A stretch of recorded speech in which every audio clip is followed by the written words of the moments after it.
We're learning more about the next steps after a teenager was arrested in connection with the murder of a Carlsbad woman stabbed to death while hiking a popular trail. As ABC 10 News reporter Michael Chen tells us, prosecutors will now decide whether that teen should be charged as an adult.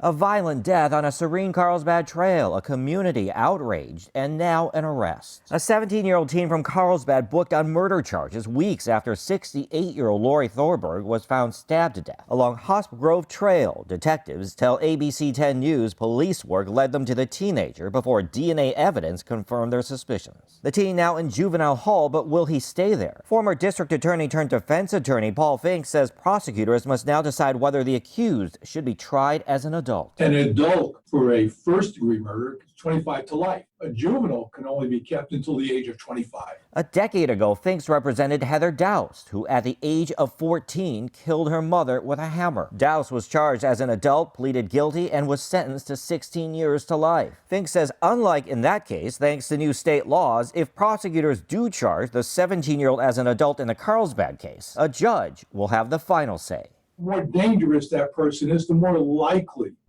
they are to be charged as an adult. Fink says the biggest factor is the crime itself. Is the act such that it demonstrates such a wanton disregard for life and for people around them that person needs to be confined? Fink says the background of the suspect will be scrutinized. Whether they've been involved in a lot of gang activity, prior acts of violence, prior acts of rebellion. Police in the Carlsbad case declined to say if the teen has a criminal history. Fink says an extensive background check is likely underway as prosecutors weigh their decision. What does the protection of the community require? Longer incarceration, or does it require juvenile attempts at rehabilitation? Michael Chen, ABC 10 News. A detention hearing has been set for Thursday in juvenile court. Several studies show the number of juveniles being charged as adults in California has dropped significantly in the past decade.